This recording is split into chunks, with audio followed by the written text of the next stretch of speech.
घरवा में गीतिया गवा हो, कोठवा पक करा ले मड़वा छवा हो, कोठवा पक करा ले मड़वा छवा हो।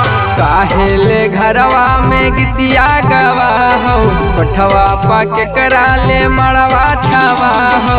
हड़को हो अखिया हाको पूछू बतिया, हड़को हो अखिया हाको पूछू बतिया।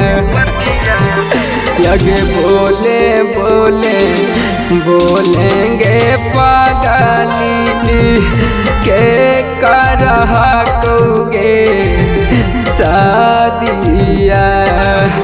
लगे बोले बोले बोले करे जावा के करहा कोगे शादिया।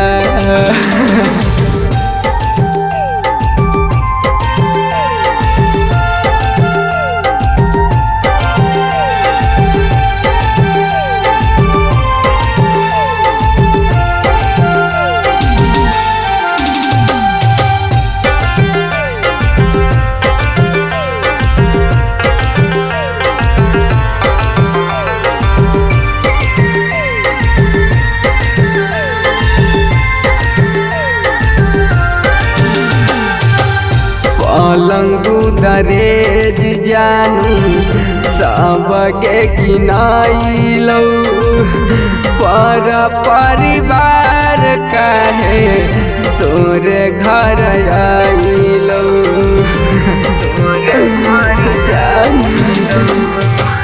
पलंगू दरेज सोना सबके किनाइलो, पर परिवार कहे तोरे घर आइलो। हाटो हो छतिया गेला गो हो दतिया, हाटो हो छतिया गेला गो हो दतिया। लगे बोले बोले बोलेंगे पागली के करहा कोगे शादिया।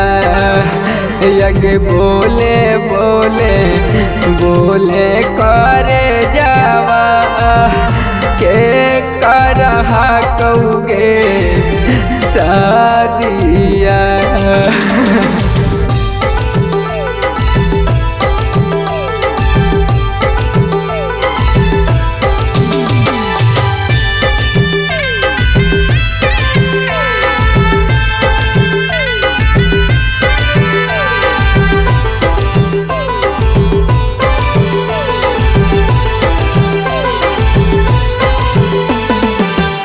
पूछो ही पूछला पर कुछु न बताबो ही, हमारा के काहे सोना ये तना सताबो ही।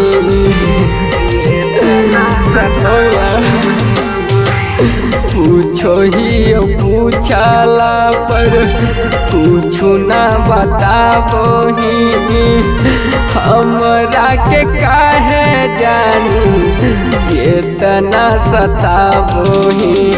सोनू अखिलेशवा के मन लेना बतिया, राहुल सलेंदरा के मन लेना बतिया।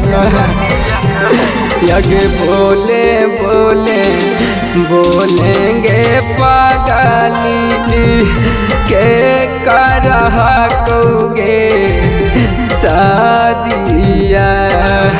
लगे बोले बोले बोले करे जावा के करहा कोगे शादिया।